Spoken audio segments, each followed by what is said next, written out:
to the Rebel Alliance Briefing Room podcast. We are here to podcast about anything and everything Star Wars with you. Please visit our website where you can play current and past episodes. That's https://RABR KyleJohansson.us. That's RABR dot KAILEJOHANSEN dot US. On the left-hand side is a navigation menu. You can use this to learn how to load the Rebel Alliance Briefing Room podcast on your Android or Apple phone and tablet. And we have direct links to our podcast on Apple and Google Podcast. Please participate by connecting to our social media, answering questions of the week, or submitting feedback directly from the site. Again, all of these are available at the Rebel Alliance Briefing Room website at RABR.KAILEJOHANSEN.US. And now it's time to talk Star Wars. I am Kyle John Johansson, and this is Andrew Scott Sutton. Say hello. Okay, so let's pretend like we're starting then. All right, so today we're going to review another movie, the Star Wars sequel movie, Attack of the Clones. And this one is, like I said, the second one in the prequel line. I said sequel, it's prequel. We've got several news clips we're going to look at. We're going to learn a bunch of stuff about lightsabers and how to bleed Kyber crystals. And we're going to do a pretty good review on the trailer that came out, let's hope. So let's go ahead and get started then. Scott, what do you think? All right. Woo-hoo. Okay, so it's time for the news. So we're going to start with the trailer first. So I'm going to play it. We'll just watch it all the way through the first time. And then we'll go back and just kind of pause and talk about it as we go through, okay? Okay.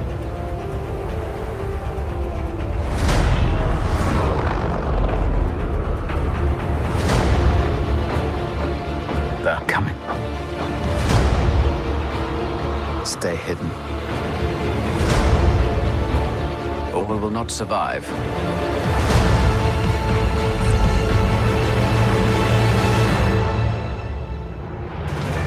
Leave us alone. When the time comes, he must be trained. Like you trained his father? You still want Kenobi. He's gone. Maybe you've been looking in the wrong places. I want every lowlife and bounty hunter to squeeze him.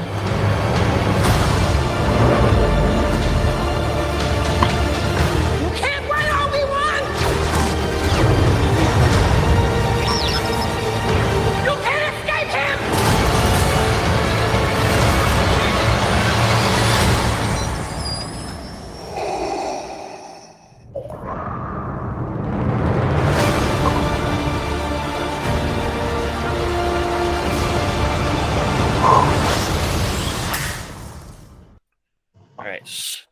So, yeah. There was a lot in there, wasn't there? Like you said, we got to see more Inquisitors and stuff. Let's go ahead and we'll play, and I'll pause as we go through here. So those are supposed to be the ships of the Inquisitors, just so you know. They all three travel together? Yeah, so this one here, there's an Inquisitor there in the middle, if you can see that. With the ring on the back, that's the blade that spins. And I'm under the understanding that this scene is on a different planet than Tatooine. Yeah, it's like the casino thing. Yeah, close to there. Yeah, it's a different planet, and I don't remember off the top of my head This what the is planet probably was. this. You think that's green screen, and they filmed it in Hong Kong? I mean, it's probably most of green screen, or they could have built a set like it, like a they had like maybe a set somewhere that was the Vegas Strip or something. I don't know. Yeah. But I mean, all this language is in that that made up Star Wars language. All these letters and stuff are those. Because you can see on here different words and stuff, and they're all that Aberish language. I'm coming. See, and there's your scene with all three of them. A ship behind them. This is definitely on Tatooine. This is all the sand and the buildings and stuff looks like Tatooine. So there's the guy with the dome helmet, the new girl, Reva, or whatever her name is, and this is the grand guy in the middle. The grand guy, the one that has a circle saber, or is it the guy with the dome? Or both? I think at one point they both had them, but I don't know if we'll see that in this show. The guy with his dome is the one that in the show is we've seen with, or in these trailers we've seen with the circle saber that spins. Yeah. Okay. The Grand Inquisitor is supposed to have one too, but I don't know if we've ever seen him with a lightsaber turned on in these trailers. We've only seen him talking, you know. Yeah. He's all Stay pissy. Yeah, So there's your your, and this guy in the background is Owen Lars. Yeah. You can see. Or we will not survive.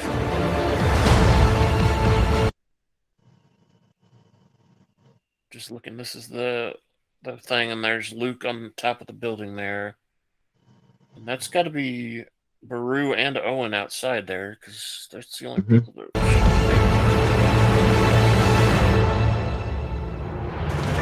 Leave us alone. When the time comes, he must be trained. Like you trained his father? Yeah. I thought that was pretty funny. Ooh! Ow! Jab! Jab! Look at his face. He's like, yeah, I know. I did a bad job, didn't I? He's feeling guilty about it. Mm-hmm.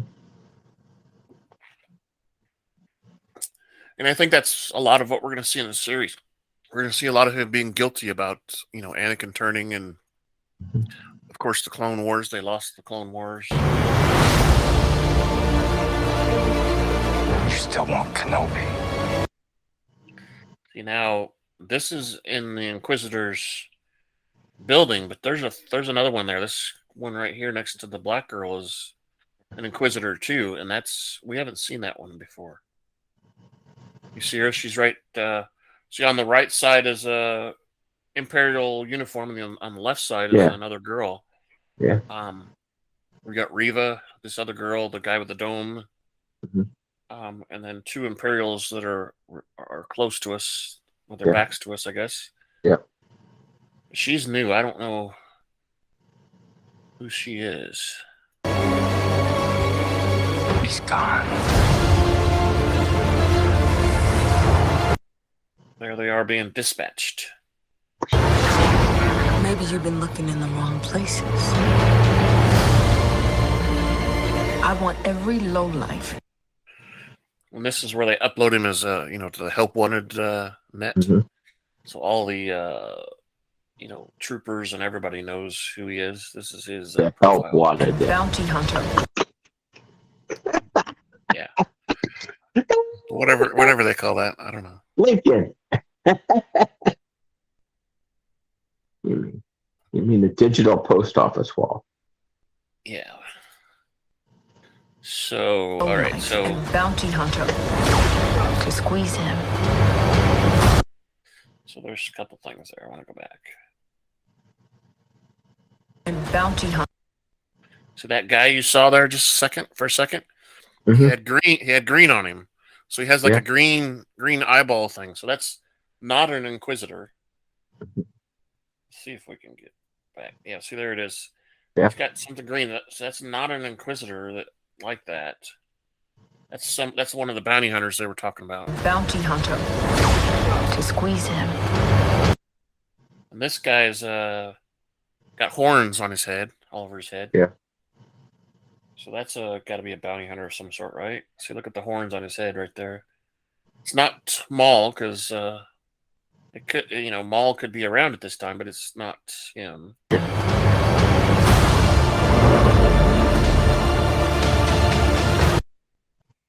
So it's just that girl there with the lightsaber. There's nobody else. No more Inquisitors. So this is probably on a ship. You can't run, Obi-Wan! Oh yeah, they were making a big deal about that too online. What? You can't run Obi-Wan? No, this. He's got a gun. He's not using a lightsaber. He's got a gun. Oh, well, he doesn't want to be found out. Yeah. What? Remember in the movies, he said that they're uncivilized. What guns are uncivilized, like the lightsaber is. Lightsaber is honorable. Yeah, there's that robot that we keep talking about. And I think he's a security type of robot. This guy. Mm-hmm. That's a pretty. Still fuzzy, but that's clear enough that we can recognize the face and stuff. So this is supposed to be a totally different droid that we've never seen. Mm-hmm. So it's not.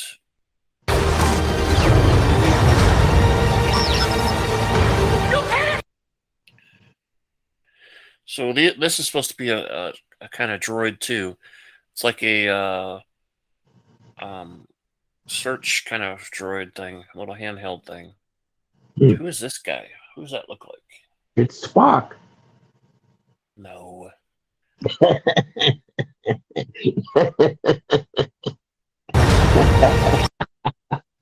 I don't recognize that person's face. It's Spock. Look at the nose. No, it's not. He doesn't have pointy ears. It's not Spock. Silly. You can't escape him!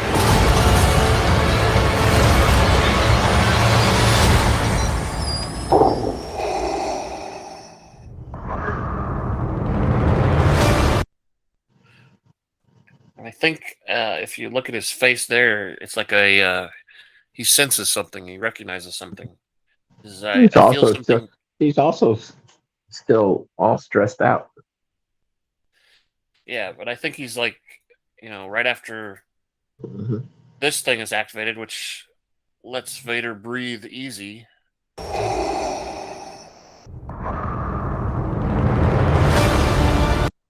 He's like, oh, that's something I haven't felt in the Force for a while. Or I don't know.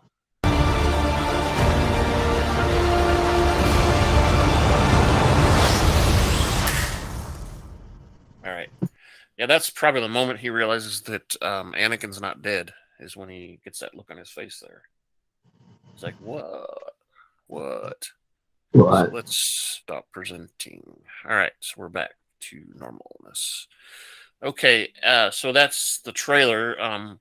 Obviously, it gets us more and more excited for the show, right? Did you notice anything in there that you wanted to bring up or talk about? I thought I saw a trailer. I don't know. You sent it to me or somewhere that Darth Vader standing over some lady and said, "You let him go," or something like that. Looks like he's going to kill her. I didn't send that to you. I haven't seen that one.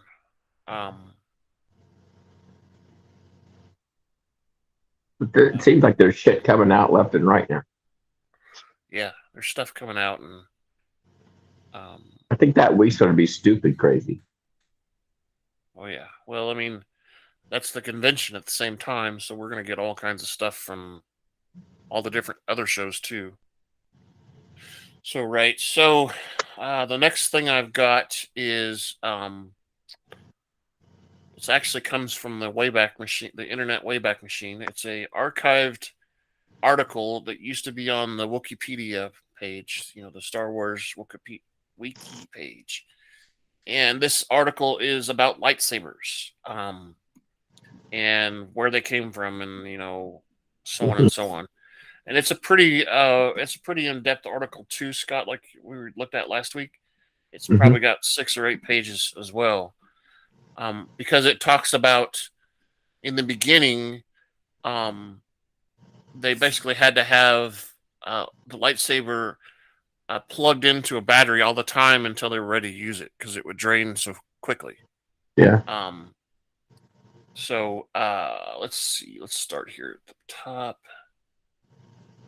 According to earliest lightsabers were crude devices that utilize experimental frozen blaster technology to create a energy beam of fixed length. So it used something to freeze the blaster so it wouldn't, project out or whatever. Force Saber was a precursor and created by Rakata, which would eventually evolve into a lightsaber. Users were able to channel the dark side of the Force through the black laboratory-grown crystals, which would create a glowing energy blade. So you have to remember, I didn't really say it here at the beginning, but the Sith are the original ones that created the lightsaber. Okay. That's why it talks about dark stuff right away, because they created it. First lightsabers came into being before the Jedi Order.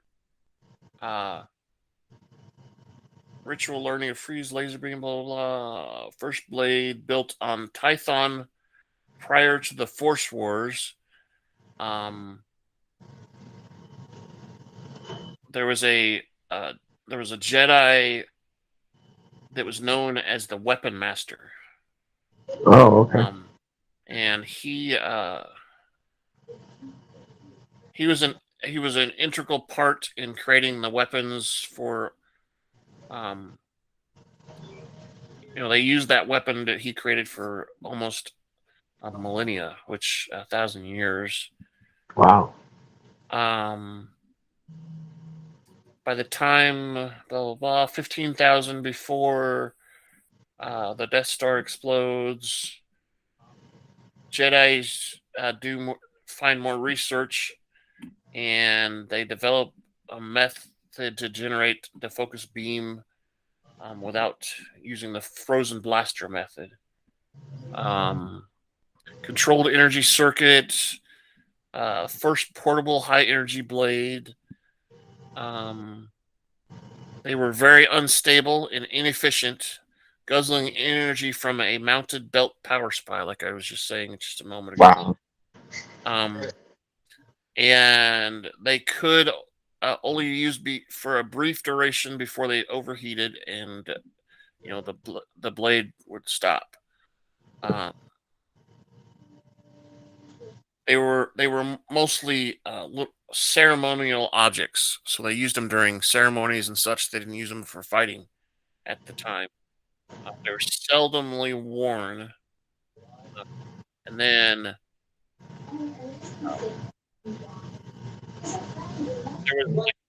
they're very unstable, meaning they didn't stay up very long. And the Dark Sith Lords of the Sith Empire were ultimately responsible for the achievements in lightsabers, replacing the belt-mounted power pack with a power cell within the hilt of the blade. So, that part they hold on to has some sort of battery pack in it. And there was a internal semiconductor introduced that transferred energy and kind of fixed the negative loop problem that was causing them to only last for a while and not use as much energy. And that solved the power supply problem.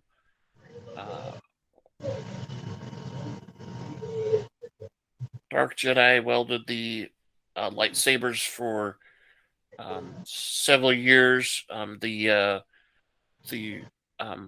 non-dark Jedi's or Jedi did not use the weapon still. It was mostly used only by the dark Sith Empire groups. And they also pioneered a technique to make synthetic crystals.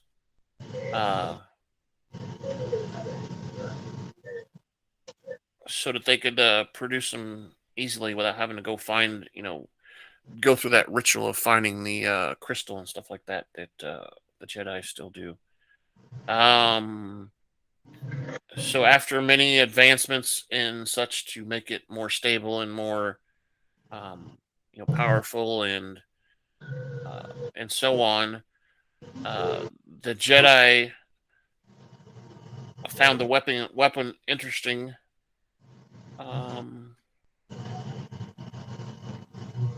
And the Jedi themselves, the Sith were always out for war. I always kind of think about, you talk about Star Trek, Scott. I always think about the Sith as, the Klingons or something like that. In Star Trek, they were always, they were honored to be in battle. They were always looking for a battle so they could, up their honor, kind of thing. Yeah. And the Jedi were peacekeepers. They tried to avoid, battle if possible. But they found it, with interactions with different groups in the Sith, they needed something to defend themselves. So that version of the weapon was called a proto saber.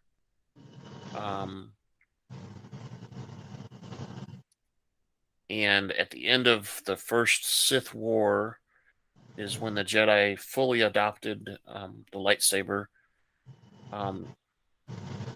And they did some refinements to it, blah blah blah. And then of course, we have, this is way back, like I said, 15,000 years before the Death Star was even created, right? So during this period, we have several different wars between the Jedi and the Sith and so on and so forth. And then there's a Jedi Civil War that happens also. Wow. And of course, then there's regular wars like the Galactic War and such. And it talks a lot in here about how the Sith were behind quite a few of the wars. Yeah. So here I've got a list of lightsaber resistant materials that either you can't cut through them as well, or you can't cut through them at all. And one of it says Cordis, which is a very rare, expensive metal. It says Cordis has the ability to momentarily short out a lightsaber. So you hit the Cordis and your lightsaber stops working. But eventually it'll come back up. There is a Frick, which withstands the blade, but it doesn't short it out. So it's kind of like, we're going to talk about here further down the armor that the Mandalorians use. It's resistant as well. Dark swords. Yeah, so there's also a dark saber version that the Sith had called a dark sword, and it would also temporarily deactivate a lightsaber on contact. So if you'd fight them with one of these swords and you hit each other, it would stop. Oh. There's a cloth called armor weave, which gives some resistance, although the protection is limited. Sith alchemy, what's this say? Augmented metals, seemingly unstoppable to lightsabers. So they lightsabers can't get through them. And then, of course, like you said, like we talked about, Mandalorian iron is what they call it. But we know it's called Beskar, Yeah, that's it. They call it Beskar, and that's what it's called in the Mandalorian language, is Beskar, but it's generally called Mandalorian iron. And there's force weapons. You had they had some sort of like shield kind of force weapon. Yeah. That would work. And it says all lightsabers are All lightsabers would short out if submerged in water.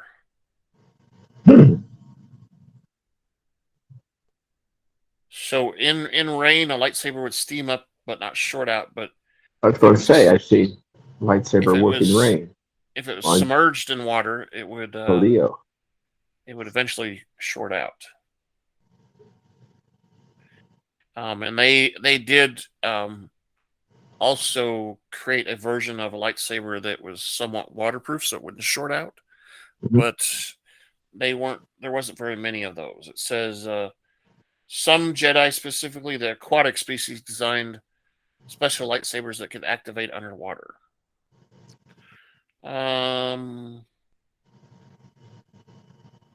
And there were certain animals. There was like an animal called a lava dragon that possessed natural armor that would reflect the blade. And we talked about the armor. Standard lightsabers consist of a straight hilt, approximately 20 to 30 centimeters long. Each handle and the hilt is individually designed, self-fabricated, and customized to suit the person's personality and stuff. Double-bladed blades are usually associated with Sith. It would also increase the length of the hilt or the handle, because technically you had to have enough to support two sabers, right? Yeah. The first recorded use of a weapon was by a Sith Lord, Exgar Kun, which I've never heard of that guy. He's the first one to modify a lightsaber to make it go together so they have two.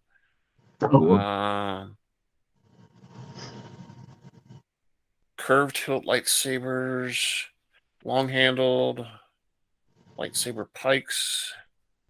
These are different types of lightsabers, it sounds like.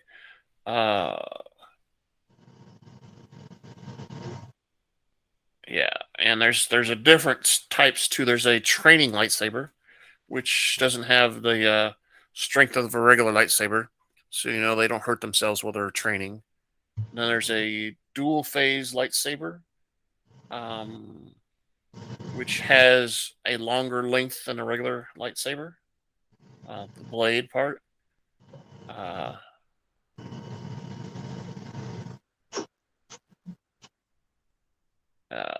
Underwater, dark saber is one of them. Also, we know about the dark saber, and that's not a traditional lightsaber either, because it's called the dark saber because most of the blade is black, right? And we just see a white part along the one edge, and that is supposed to be fairly unique. Not very many of blades of that type have ever been used. So yeah, and there's a lot more in here. It talks about colors and different fighting styles and such like that. I'm not going to really get into that, but this is a really good article that you might find interesting. It is kind of long, but I want to get into the second one, and this second one is also came from Wikipedia. This is a current article on the Wikipedia, and it's about bleeding crystals, Kyber crystals. And the first thing it says is bleeding was the process that a dark side user used the dark side of the Force to bend the Kyber crystal to their will, turning it red. It was possible for some light-sided users to purify corrupt crystals, which would bring them back to the light side and change their color. So the dark side can corrupt the crystal and make it bleed, and the light side can reverse that if they need to. Bleeding was accomplished by pouring rage, hate, and fear and pain into the Kyber crystal, which means the dark side of the Force until the crystal changes, resulting in a crimson-bladed lightsaber. It's associated almost exclusively with the dark side or Sith. Kyber crystals in general were always aligned with the light side of the Force, so that's why they had to do this bleeding to convert it to the dark side, because they would, by default, they only work for light-sided people, or work correctly. And here is when it says, when Darth Vader first attempted to bleed a green crystal from Master Karif's lightsaber, he experienced intense visions from the light side of the Force, urging him to return to the light side. And the procedure damaged the crystal. And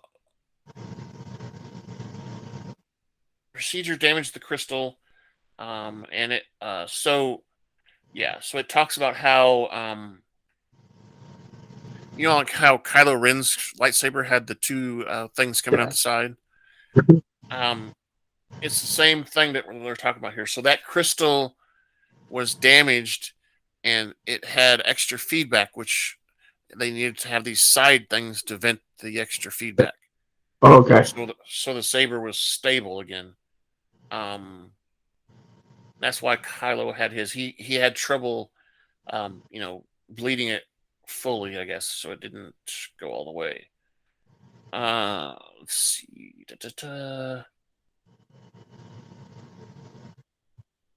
They were also able, like I said, to take a crystal and bleed it.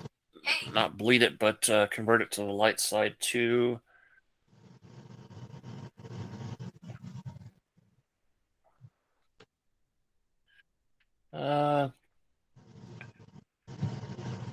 Shortly after the formation of the Galactic Empire is when Darth Sidious explained the bleeding process to Darth Vader.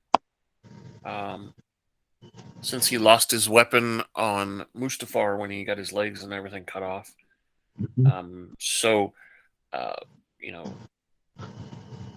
Palpatine showed him how to bleed the saber.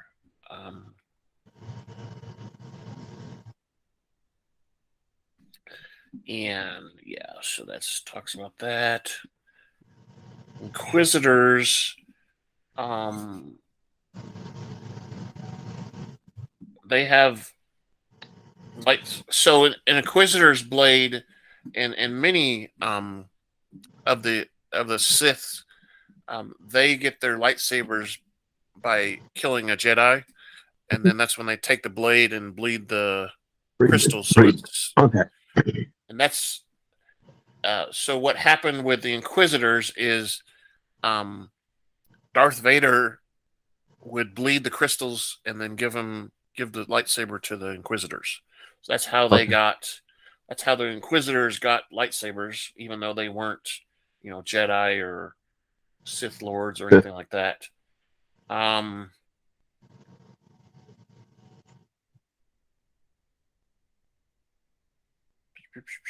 reading here. Reading. Tano. New Republic. Yeah, so that's a pretty short article, but it kind of describes, how they bleed them, and that's what I wanted to kind of go over is, they do some process where they're holding the crystal and they're kind of, forcing all of their hate and anger into it.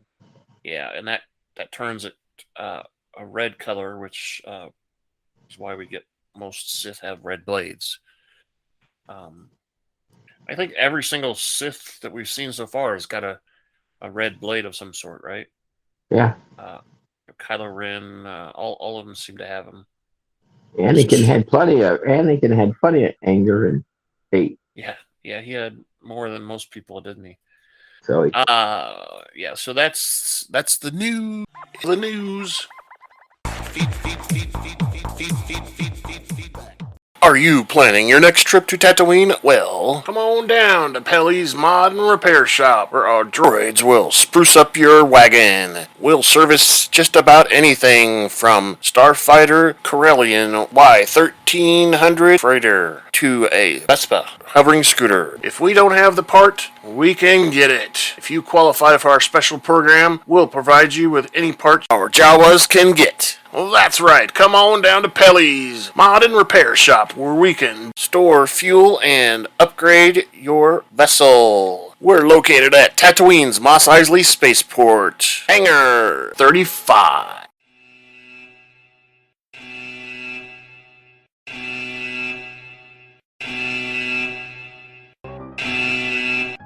Spoiler alert.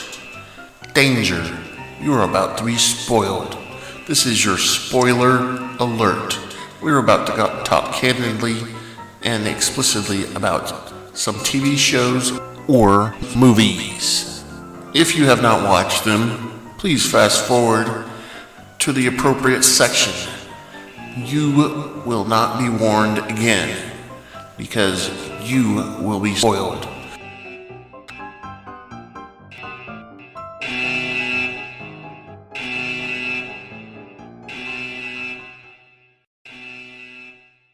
Prequel movie Attack of the Clones. This is the second movie in the prequel trilogy. You think of them as the prequels, the originals, and then the sequels. They were all trilogies. So Attack of the Clones was released on May 16th, 2002. Total running time was 142 minutes. The budget was 120,000. Or 20 million, sorry, 20,000. Which is a little bit more than what they accounted for the movie before it. And this takes place 22 years before New Hope, or the Death Star exploding situation. 2002, directed by George Lucas, of course, and Jonathan Hales. So he helped direct it. The film is set 10 years after the Battle of Naboo, which is the one we saw, with the Jar Jar and his group. So it's basically 10 years after the first one. Renegade Jedi Master Dooku has gotten thousands of systems to join the Republic. Is what they're calling it. There's an assassination attempt on Padme Aldama. And this is this is just starting when it's starting out. So it's at the beginning we know that they get assigned to guard her and protect her, and so on. Attack of the Clones was the first movie to film, the first Star Wars movie to film directly in high definition, 24 frames a second. The film was a financial success with grossing over $600 million worldwide. They 600 times the amount that they spent on the budget. However, for the first time, a Star Wars film did not earn the highest box office for that year. Attack of the Clones ended up being fourth behind Lord of the Rings, Two Towers, and Harry Potter, The Chamber of Secrets, and Spider-Man. So those three were ahead of Star Wars that year, 2002. So that's basically the information about it. If we get into the episode here, we have an opening crawl that says the unrest in the Galactic Senate. There's several thousand solar systems have declared intentions to leave the Republic and join the separatist movement under the leadership of Count Dooku. He has made it difficult for a limited number of Jedi to maintain the peace and order in the galaxy. Senator Amidala the former queen of Naboo, is returned to the Senate to vote on a critical issue creating an army of the Republic to assist the overwhelmed Jedi. Okay, so that's the beginning of that, and Sith Lord Darth Tyrannus is actually is Count Dooku's Sith name. Darth Tyrannus. Let's see. So it starts out, and the Padme arrives on Coruscant. She narrowly escapes an assassination attempt. Mhm. So I don't know if you noticed when they landed. So they had the big ship that you talk about with the big wings. They landed, and we see what it looks like the senator coming out the back of the ship, and it explodes, right? Yeah. But if you paid attention closely, you would notice that one of It was a the Padawan. one of the one of the guard ships that landed along with them, she was actually flying the smaller ship. If you Yeah. noticed that. So as soon as the explosion happens, she gets all, weepy and goes up there and talks to Corday before she dies. Oh my gosh, Corday! And this causes a thing where the Jedi talk about it to Supreme Chancellor Palpatine, and he suggests that the Jedi help prevent another assassination attempt, and he suggests that someone she knows to do that, and that would be Obi-Wan Kenobi. Obi-Wan.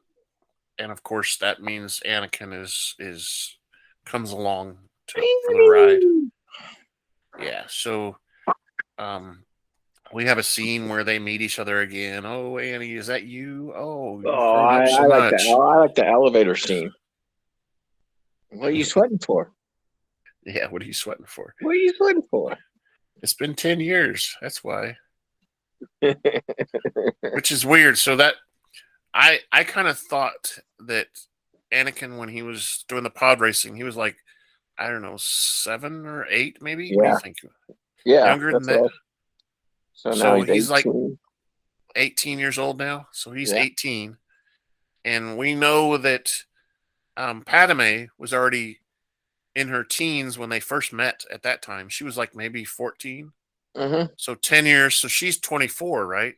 So Mm-hmm. he's 18 and she's 24. So she's the older woman. Mm-hmm. So think about that. Cougar. Yeah, the cougar. All right. So they protect her. We see a scene where they're talking in the suite that Padme's in. Blah blah blah. They're talking about this and that, and how Anakin's still thinking about his mother all the time and whatever. And we see a scene with Jango Fett comes down and talks to an assassin, Zam Welles. And he scolds her for messing up the first time, which is the explosion on the ship. And they talk about how that was a decoy. What was? Hold on. When they landed, this might be going backwards a little bit. Was that a shot? Was that a rifle shot from Jango Fett? Is that what we're assuming? When the ship blew up. No, that was some sort of bomb or something. So it was a pretty big explosion. So it could have been a rocket launcher type of thing. But of course, I've watched it like 2 or 3 times. So was it the guard that came and got her and then walked her down the thing and he blew it up, or I don't know. Why haven't they set forth out, and said who did it or how it actually happened? It could have been a bomb that was, had a timer on it too. We don't know. So we don't know any of that stuff. We never find out. And I agree. I don't know why we don't actually find out. Yeah. We know that this Zam Wellsell, who Django's talking to, set that up in the first place. And it doesn't really, in the movie or in this description, it doesn't really talk about what that was that blew up. If it could have been, like you said, it could have been a rocket launcher or some sort, maybe. I don't know. I didn't really see anything launch though, so I think it was mostly a bomb of some sort. Um, so we see we see them talking, and he's scolding her for that, and then he says, "You can't fail this time," and he gives her a tube with some big worms in it, right? And he says, Yeah. be careful with these things. They're very, very poisonous. Yep. Make sure you know what you're doing. And let's see. And they then we see Zam later on loading the tube into some sort of flying droid craft or something. Mhm. And this thing goes up to the window and does something on the window, and then cuts a hole in it and inserts the open tube, and the little slimy things crawl out there and start to. And we see R2 doesn't even notice him either. He notices a noise, but can't Mhm. detect anything. So that's kind of weird too. I mean, maybe they don't have some sort of heat signature or whatever, but Well, they stop too. yeah, they do stop. So maybe R2 is just detecting motion or whatever. Yeah. So they climb up there on the bed and everything, and then we see Obi-Wan and Anakin talking, and they both sense something and run into the room, and Anakin, of course, slices the worms up and then eats sushi out of them with it after he. Yeah. Sushi. That's a good one. Yeah. And this is where we see Obi-Wan sees the little droid at the window still, and he jumps through the window, Through the hole. through the hole, breaks the glass, and Yeah. grabs onto the little thing. And it starts to escape. Yeah. And they pursue. He's flying on this thing for a while. Anakin finally gets himself together and tells Padme she'll be okay with R2, and he goes and robs a craft somewhere. He doesn't say that. He says, "You stay here." Yeah. You should be here. Good Do what talk. I say. Dude, Do what I good say. talk.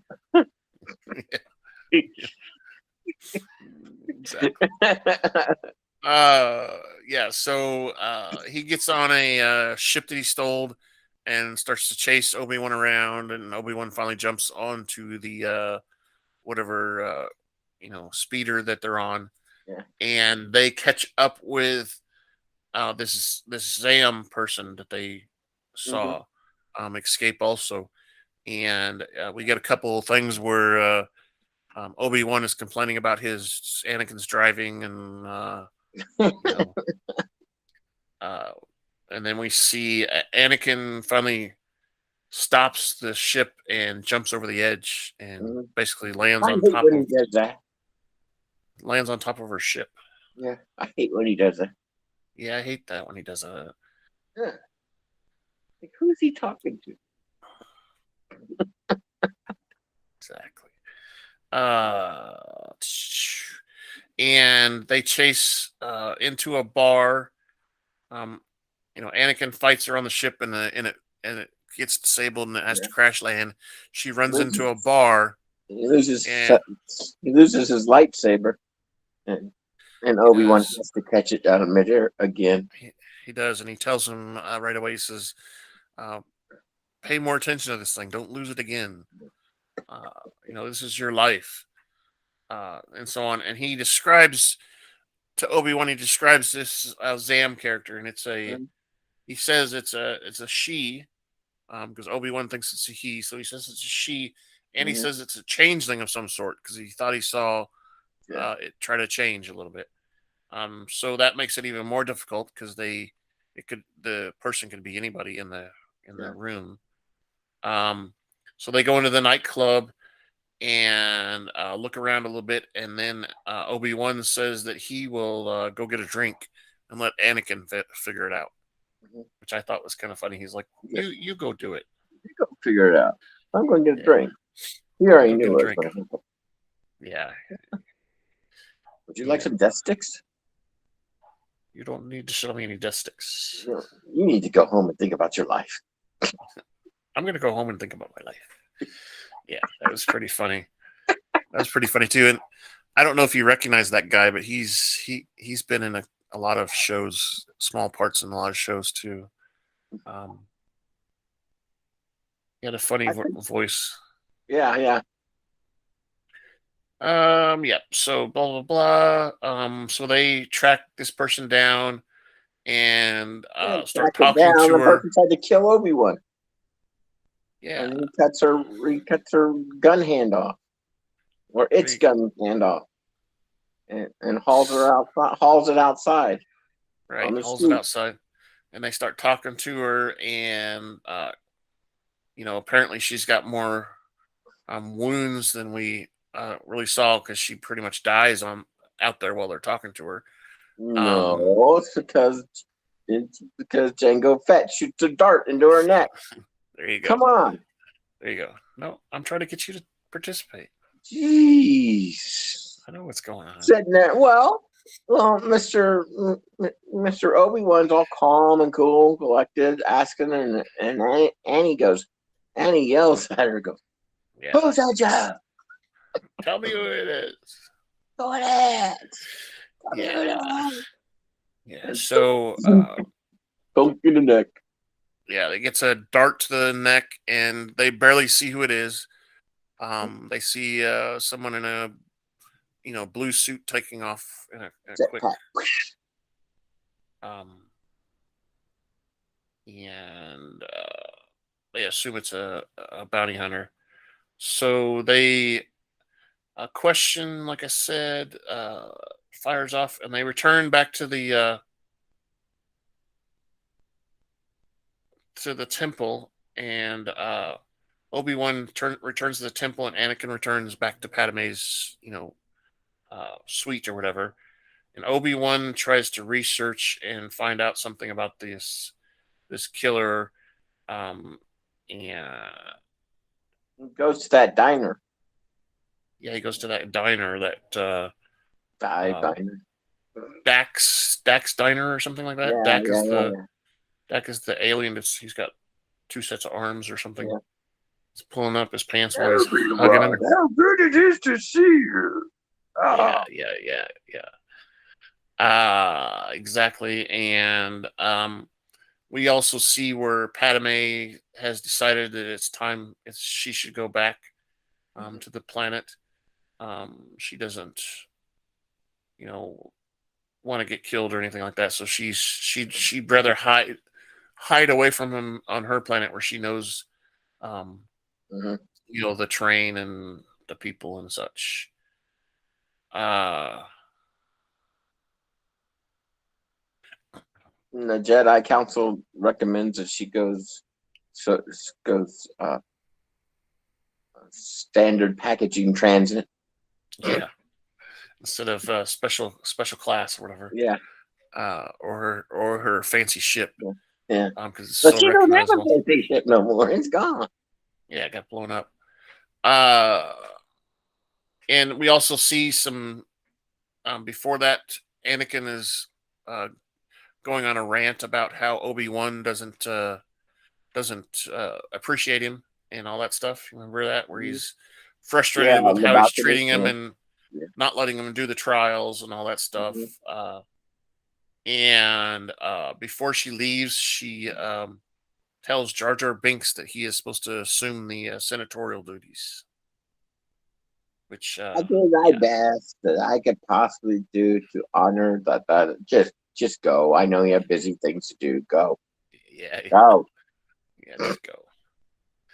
Go. Go be your Sith Lord self.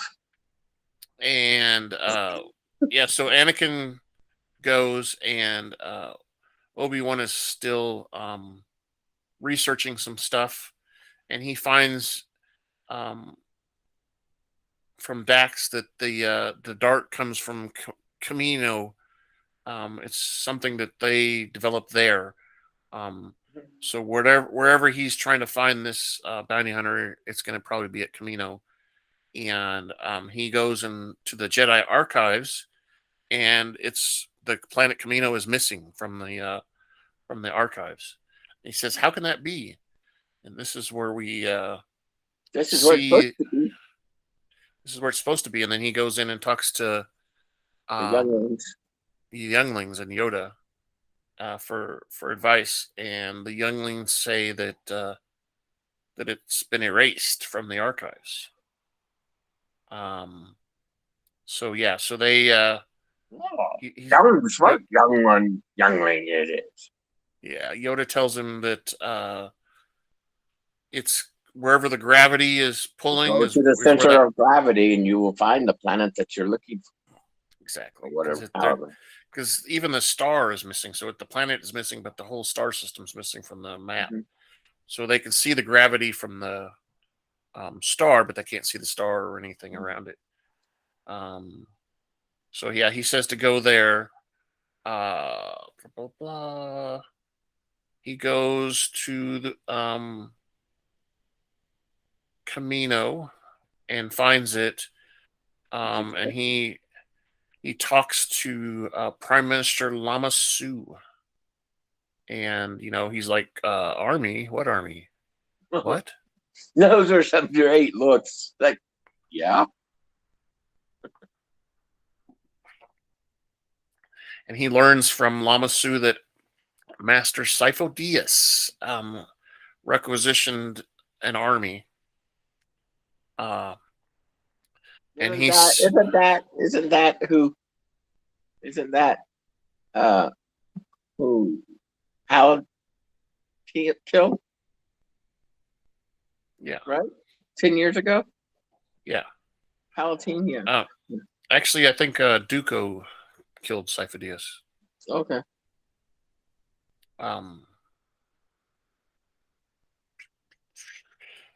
Yeah, so and this is where Obi-Wan kind of realizes that Sifo Dyas was dead before that time. But apparently he ordered him and then was killed not long after the order was placed, so that like you said, Palpatine could kind of take over the process. And as we know, they got the chips and all that stuff and whatever.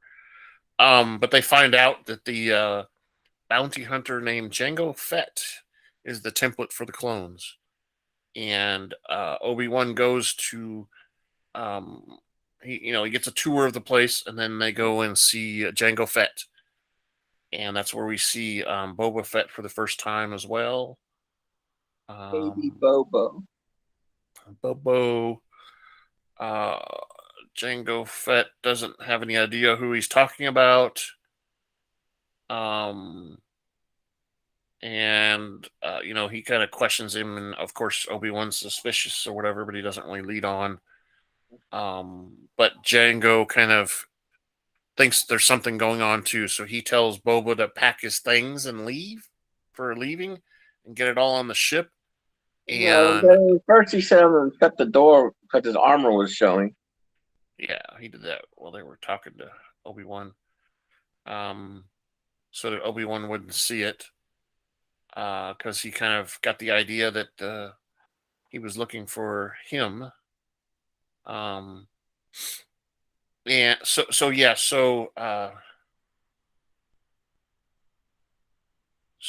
they have he puts on his outfit and everything and goes out and starts to fight with Obi-Wan while he's trying to contact the council and tell him that he's found the bounty hunter.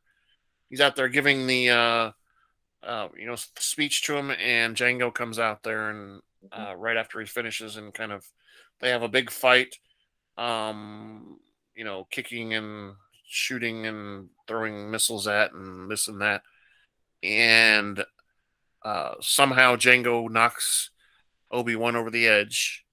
And they're still tethered together. So they both go over.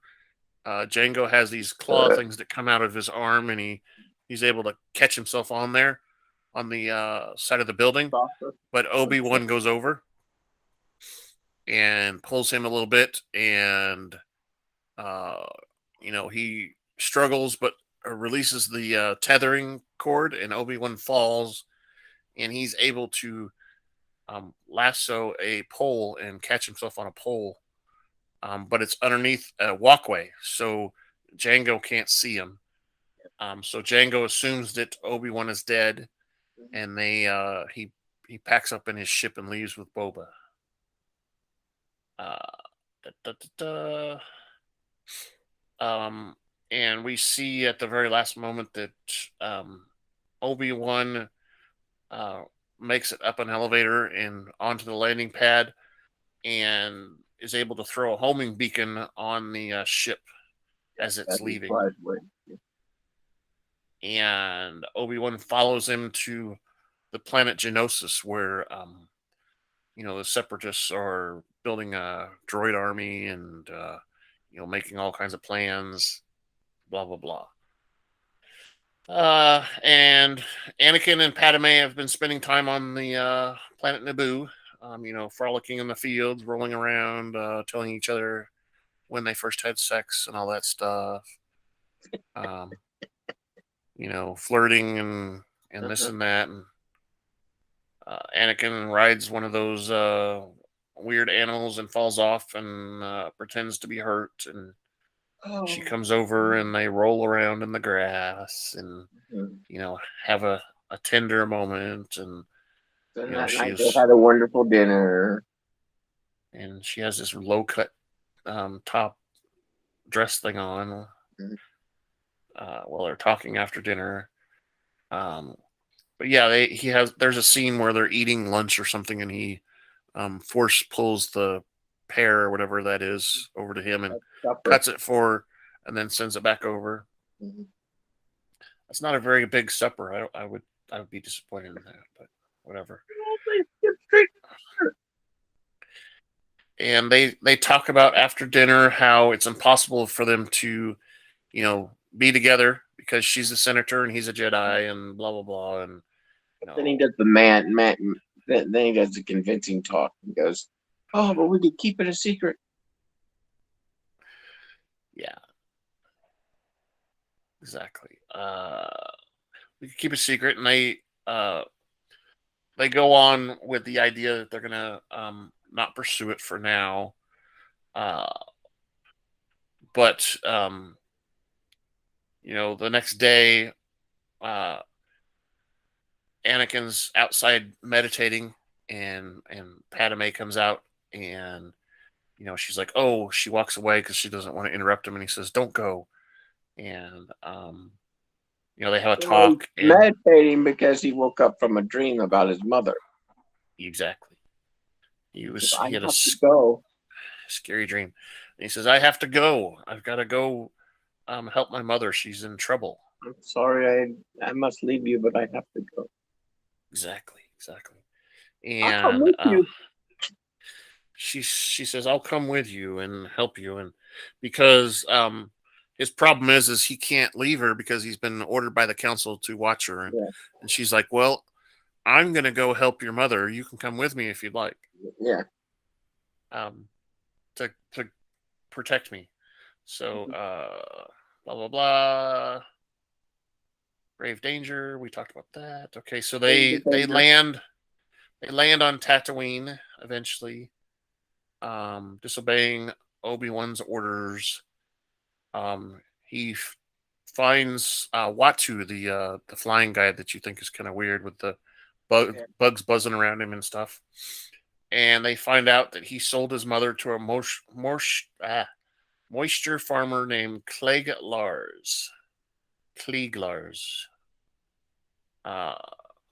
So they travel to the farm and talk to them a little bit. We find out that Klieg has been injured because his wife Shmi, which is Anakin's mother, was kidnapped by Tusken Raiders, and he tells a story about how 30 of them went out and tried to um, save her, and only 3 or 4 came back. Yeah. And he was severely injured. He has one of his legs was cut off, and he's been injured in other places and stuff. And he said he can't go back until he heals. It's been a month since she was kidnapped, which is a long time. And he said she's probably dead. Well, he knows he's dead. She's probably dead. And right, we see a scene where Anakin is in his little room or whatever that he had set up with C3PO and all that stuff back in the day, and he has a little anger and breaks down and stuff, and he's like, I've got to save her. And he decides that he's going to go do that. The Lars and whatever, they try to talk him out of it, and he goes out and thinks about it outside, and Padme follows him a little bit later and says, I'm going to go, and he gets on a speeder and goes off. Goes off to little bike thing, goes off and to find him, and he finds the Tusken community. For some reason, he immediately opens up the tent that his mom's in, probably because he can sense her, I guess. I don't know, but I thought it was weird that the first one he opened up, she was there. He listed that a couple, didn't he? Yeah, he did, but she didn't make any noise. Yeah. She didn't make any noise, so she's tied up, in all week and everything like that, and basically on the verge of death. Mm-hmm. And he unties her, and she basically dies in his arms. Yeah. They have a couple tender moments, and she dies in his arms. And he says, "Don't leave me. You can't leave me. No." And this causes more rage in him. And after some anger builds up, he decides he's going to go kill everybody in the community. He kills all the men, women, children, and everything. And we get a scene where Yoda senses the darkness of the Force, and that Anakin's done something terrible. We also hear a voice of Qui-Gon Jinn say, Anakin, no!" Which is kind of weird. Because we haven't seen a Force ghost yet, but we hear him. So Anakin brings his body back to the homestead, and it's wrapped up in cloth and whatever, and they end up burying her and having a funeral, and he apologizes that he wasn't able to help her and all that stuff. Everybody says their little thing about how they're gonna miss her and all that. And Anakin and Padme basically get back on the ship, right, and leave. Yeah. And we cut to his. They see what's his name? Message. Obi-Wan's message. The R2. Yeah, that's right. R2 comes up, and they're like, "What are you doing here, R2?" And R2 has a message from Obi-Wan on the ship. So they go back and listen to the message, and find out that Obi-Wan is on Geonosis and is probably in trouble, because his message gets cut off by, you see a bunch of droids come rolling up, and shooting and whatever, and the message cuts off. And they transmit that to the council. Council see it, and basically, I believe they don't. Do they give him permission to go? Don't they give him permission to go to Geonosis and help Obi-Wan? Yeah. Yeah, they give him permission. And we cut to a scene where Obi-Wan is listening to a meeting by Count Dooku and some leaders of the guild. They're talking about how they're gonna they still want to assassinate Queen or the Padme Amidala, whatever her name is, Naboo, which is they were able to defeat the droids and stuff. Blah blah blah. Uh, the council knows of Dooku's army, and Windu leads a battalion of Jedi to Geonosis. Unbeknownst to them, Anakin and Padme also make their way to rescue Obi-Wan. Uh, Meanwhile, Representative Binks calls for the Chancellor to have emergency powers, which they can, he can create an army if he needs to. Yeah. With those emergency powers. And we see on Geonosis, Count Dooku comes into a room where Obi-Wan's suspended. Floating. He's got some sort of supposedly those are some sort of shield that Jedi can't escape from. Because they can do whatever, jumping around and whatever, and escape some certain things, but those are supposed to be Jedi proof restraints. Where were we? Dooku tries to persuade Kenobi to join him, and Kenobi's like, "No way, I'll never do that." And he tells him about Darth Sidious controlling the Senate, and Kenobi refuses to believe it because that can't be true. Mm-hmm. There's no way we would know about that. And Anakin and Padme arrive to the planet. There's some fighting. They're in the factory and whatever, fighting with soldiers and other things. And Jango Fett ends up capturing them. We also see that this is the part where we see where Anakin gets his arm stamped by the machine. Doesn't hurt his arm. He just can't get it out. He can't get loose. Padme gets in the big bucket that that they're pouring molten lava in. Yeah, and so we get a couple scenes where oh no, he's gonna get chopped in half, or oh no, she's gonna get fried by the stuff, and she gets rescued. We see R2D2 come in there, and she gets rescued from the pot. He knocks the pot off. Anakin's able to escape, and just as he's getting ready to get away is when Jango Fett shows up and starts to attack him and captures him.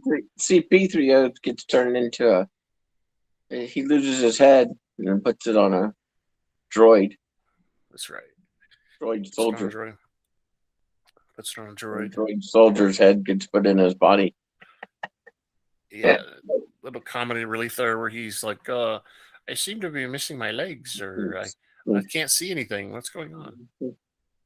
That kind of thing. Jango, captured by Jango, is sentenced to death. And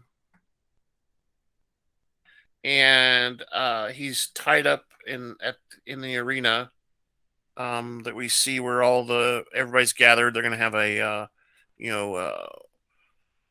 death sentence played out, and we also see a scene where Roman type day thing. Right, exactly. And Anakin and Padme are on a chariot type of thing and pulled out there as well. And we see a scene there where they, oh, I love you so much. I love you. I thought we weren't going to do that. He confuses Annie so much.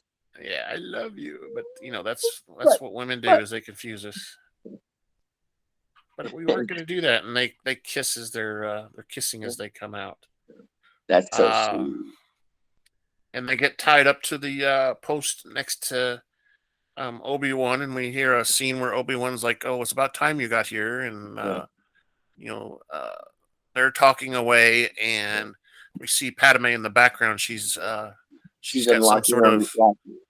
she's got some sort of tool, and she's unlocking her locks, and she gets out and starts climbing up.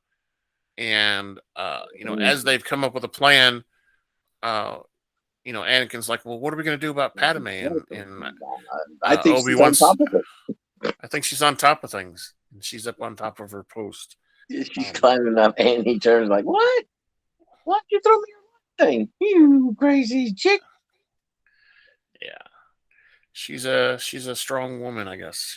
So Mm-hmm. um, Some of yeah. that So super we get cool. a scene where Dooku and Gunray and a couple of them are watching out into the audience as they get tied up and untied, and uh, the little animals come out, whatever you want to call them. There's a big animal that's a next to. Remember, we saw that on uh, the Bad Batch where they were in that field, and what's her name went out there, and this big next to. That's one of Yeah. the animals that is there, and there's some sort of bull type of thing with a horn that's pretty tough, and then um what's the other one? It's a some sort of furry animal, right, with big teeth.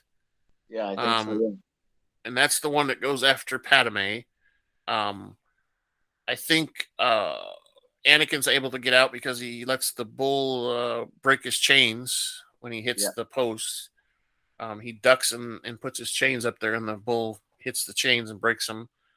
And uh, Obi-Wan gets out, a different way by pulling them apart or something like that. I can't remember exactly what it was. I think the big animal knocks over the post or something, and he gets loose. Anakin ends up riding the bull and trying to get a hold on it.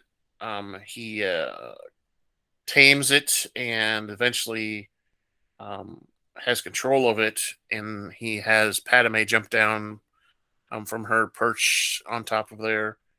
And there's some fighting going on. Obi-Wan's in trouble with the big next to stabbing and chomping and breaking and cutting him. Uh, there was a Patty got scene where, pretty good gash on top of the pillar. yeah, Padme got a gash and tore off half of her clothes, right? Yeah. Uh, but it was kind of weird that it only hurt during that time. She screamed pretty loud. Yeah. Then after that, she's jumping down, she's riding the thing, and she's not complaining about being hurt then. She got to ride with her lover, Annie. Yeah, that's it. Why would you be so concerned to give him a kiss when you made it down on the animal? Let's get out of here. That's right. And they pick up Obi-Wan also. He jumps on top of the bull, and the bull starts to attack the big next to animal. And we see them defeat that, and that's when we see some of the Jedi start to show up. We see Mace Windu comes out behind Count Dooku and hey, how you doing? What's up? How's it going? Kind You're of under thing. arrest. Yeah, you're under arrest, and Django was not going to let him do that, whatever. So that's when all the Jedi start coming out. All their sabers light up, and they have a big battle in the arena. A couple Jedi run by and hand Anakin and Obi-Wan some lightsabers. They use them to cut the rest of their chains off, and Obi-Wan has a confrontation with that big next to and finally kills it. He chops off a couple of its pinchers and then basically stabs it and kills it. And Windu has a fight with Django, and they're fighting back and forth and struggling and whatever. Again, Django's jetpack malfunctions. And they're starting to be overwhelmed. And then all of a sudden, they see some ships coming down, and Yoda's on one of them. And there's a bunch of troopers. They start to land and unload a bunch of clone army troopers. And we see several. Surround them, and make a perimeter. You will. That's right. And they go out, and then Dooku releases a bunch of the droid army. So they have clones and droids attacking each other, and over 160 Jedi get killed in the battle, which is quite a bit. And it actually lists a couple of them, which I don't recognize any of them. Babies. Yeah. Survived. Up their metachlorine intake. Exactly. Yeah, too much. Maybe drinking some more midichlorian energy drinks, right? Yeah. So they end up, escaping the arena after a short battle, and Dooku and everybody runs off. So they end up escaping in their ships and start. There's a battle happening outside too. They're starting to attack all the the whatever ships that they have. They call them cruisers of some sort. Star cruiser. They shoot them in the middle there, lower where the fuel is, and then they blow up. Boom. And they do that, and they try to attack many more, and then we see there's droid army on the ground, and we see the clones on the ground, and they're fighting back and forth, pew pew pew, and this and that, and we see Newt Gunray and a couple of the people retreat to his ship, and they escape while the clone army is gaining the upper hand on the droid army. And we see Hoggle the Lesser is what he's called, gives Count Dooku a little pod that's got the plans to the future Death Star on it. Yeah. And he entrusts it to Dooku, who says he's going to take it to his master on Coruscant. And he gets on a speeder bike and tries to escape. And Anakin and Obi-Wan track him down to a secret hangar where they engage in combat. But they are no match for Dooku because he has become very strong in the dark side. He's got a great lightsaber skills, and he's able to throw things at him, and we see some force lightning happening. We also see fighting and such. He knocks out Obi-Wan, and Anakin goes after him for a while. And Anakin actually gets his arm cut off from Dooku. And he's on the ground, wounded, and surprisingly, Yoda shows up, walking in, and we see a big battle between Yoda and Dooku, and Yoda is bouncing and crawling and jumping all over. They're throwing things at each other from the walls and the ceilings and this and that, and they get into the lightning too. And we see that Yoda has lightning ability too. And Dooku finally tries to knock down a pillar in the building that will land on top of Obi-Wan and Anakin, and this causes Yoda to stop the pillar from falling, and falls further away. But during that time, Dooku ends up escaping on his ship and leaves.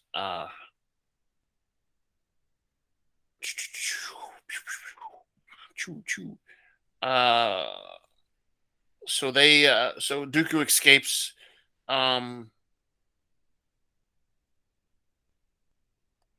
And we jump back to the Jedi Temple on Coruscant. Obi-Wan, Mace Windu, and Yoda are pondering Dooku's warning about Darth Sidious controlling the Senate. And this is where we get Yoda can't believe it. Neither does Windu or anyone else. And they agree to monitor the Senate. And we see Chancellor Palpatine and several senators, Bail Organa, overseeing the deployment of the clone forces. And then we get to our last scene in the movie, where Anakin and Padme are on Naboo because she's gone back to Naboo again, and since they rescued everybody and all that, so they're getting married, and it's a secret wedding where only a few people that are like guards of Padme and C3PO and R2D2 are witnessing the marriage. So that is when we see feedback.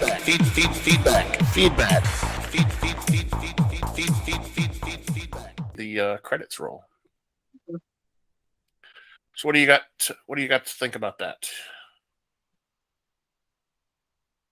Thinking it's a cool show. It's a pretty good movie. I like Dooku's sail ship. That's pretty cool. Yeah. Do you think the Attack of the Clones was better than Phantom Menace?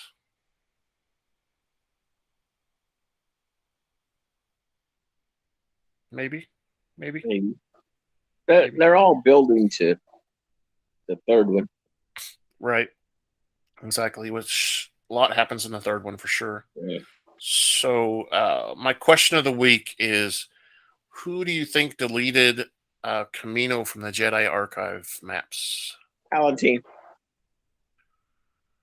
But he was never a Jedi, so only Jedi have access to the archives. Dooku. There you go. Maybe Dooku, right? Because he was a Jedi and he's defected now. Dooku. Could be Dooku. Dooku.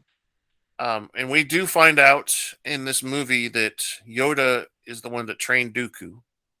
Mm-hmm. Dooku trained Sidious. Qui-Gon. Qui-Gon. And we know Qui-Gon trained Kenobi, and of course Kenobi's training Anakin. I thought Yoda trained Kenobi. No. It was Qui-Gon. That's right, Qui-Gon, yeah. Qui-Gon Jinn.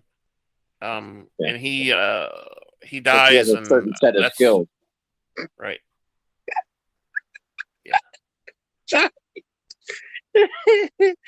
Brought another movie into this. That's funny. It's the next one. That's yeah. So it could be Dooku, because my understanding is that when they took care of Sifo Dyas, which from what I know, Dooku killed Sifo Dyas when they found out what was going on, and tried to keep the clone army thing a secret from the Jedi, using their dark voodoo powers to hide this information. And Dooku was still a Jedi, so he was able to get into the archives and delete the Kamino stuff. While they hatched their plan to create chips and control and create a big war, which we see a lot of that in this movie. They are setting up different groups to attack, so that the war starts. And that's one of the scenes we see with Dooku meets up with Sidious, right? He's like, the war has begun, and Sidious is like, that's ahead of schedule. It's fine. We like it. Everything's going according to plan and such. So there's a lot that happens in this movie, building up to the next one, what we see. So yeah, so I think it was Dooku too. I don't know anything specific saying that Dooku did it, but Could have done it though. That's the most obvious. yeah, he had to have been him, as far as I'm Probably concerned. that's what So he did before he left. mhm. Could be, maybe someone else like Sifo Dyas deleted it. I don't know. I doubt it, but anyway, you have anything else you want to say about this episode? No. Two, two worked out pretty good. So hopefully, as long as you're still available, we'll be able to watch episode 3 and review it next weekend. Yeah. And My and I'll be 10 days out from my second eye surgery, so I should be good. yeah, and the weekend after that would be New Hope. Yeah. And that gives us a weekend off right before the 27th, which is the following Friday. Does that work for you?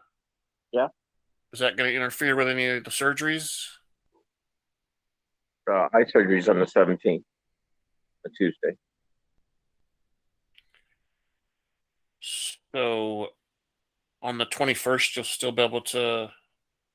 No, that's the weekend we're skipping. So Mhm. today's So the this coming 8th. weekend is our Saturday is episode 3. Thank you for listening to the Rebel Alliance Briefing Room podcast. Please visit our website where you can play current and past episodes. That's https://RABR KyleJohansson.us. That's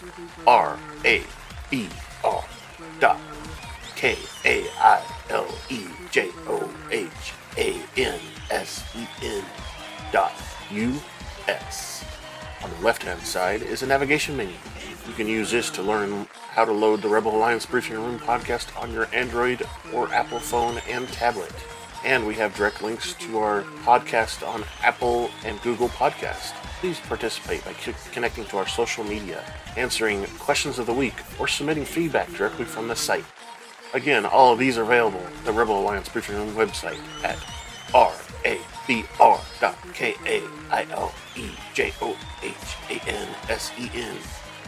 RABR.KyleJohansson.us.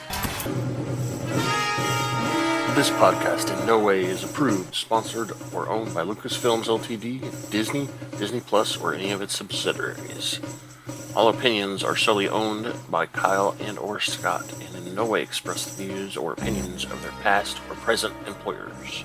Views and opinions are not supported or restricted by Lucasfilms Ltd., Disney, Disney Plus, or any of its subsidiaries. Any rebroadcast, reproduction, or other use of this podcast and its affiliate sites without consent of Super Duper Podcast Network and its host is prohibited. I am Kyle John Johansson, and this is Andrew Scott Sutton. Say goodbye now. It's time to go once again. Say goodbye, everybody. Goodbye. Goodbye. Bye now. Bye. Bye. Please. Goodbye. Later.